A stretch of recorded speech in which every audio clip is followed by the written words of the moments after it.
We're counting down our top 10 movies for 2023. So if you're ready, let's count them down. We have some honorable mentions to mention that are worthy of the list but just didn't make it for one reason or another. Plus, we only have 10 spots. First, it's Sisu. This was a wonderful movie that wound you up and kept you on the edge of your seat rooting for the protagonist. Also, Five Nights at Freddy's. Definitely it was a fan favorite and worthy of an honorable mention for 2023. Now, starting us off at number 10, it's Guardians of the Galaxy Volume 3. This was the highest grossing superhero movie of 2023 and stayed true with the same spirit and camaraderie between the characters as the first two. This movie was pure fun and enjoyable from the first minute till the very last, which is why it made our list. At number 9, we have John Wick, Chapter 4. The Secret World of Assassins comes back to theaters with the biggest grossing movie in this franchise history. Fan favorite Keanu Reeves, he returns in 2023 as John Wick with more fighting, head-shooting fun with John Wick 5 now in development. At number 8, it's Super Mario Bros. An undeniable hit for 2023. It made our list for much the same reasons as Guardians 3 did.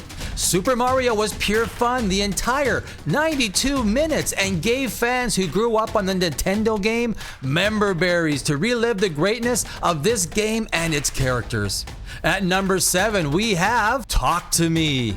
Some of my most successful screenplays that I've written have been in the horror genre, and horror needs representation. It was praised for its original story, fantastic horror sequences, the many fantastic practical effects, and performances from its young cast, with a sequel currently in production. At number 6, Spider-Man Across the Spider-Verse. After the success of the first one, Miles Morales swings back for a second installment that kept people coming back to theaters to watch yet another successful animated Spider-Man movie. At number 5, we have Mission Impossible: Dead Reckoning.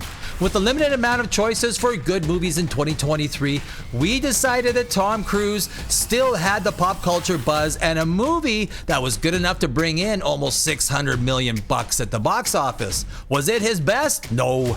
But it was one of the better movies for 2023 and gave us plenty of Tom Cruise action as he starred once again as IMF agent Ethan Hunt. At the number 4 spot, it's Killers of the Flower Moon. Martin Scorsese returns with Leonardo DiCaprio with this epic Western crime drama based on the nonfiction book by David Gran.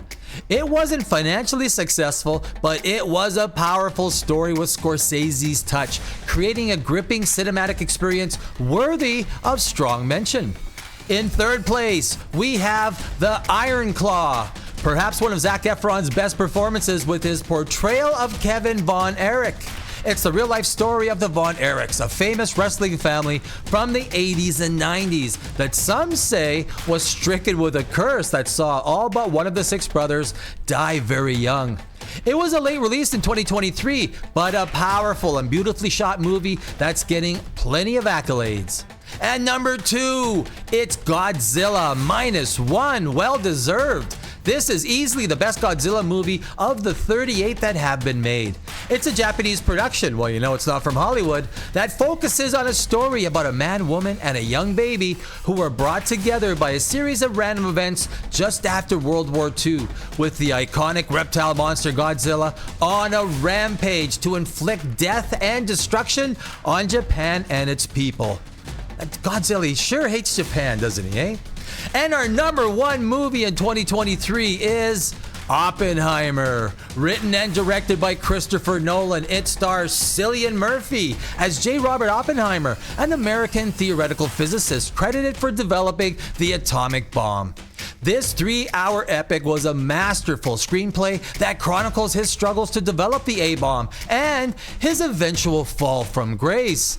And those are our top 10 movies for 2023. Check out our top 10 worst movies of 2023 somewhere on this page. That's all we got, but we will see you next year when we count them down all over again.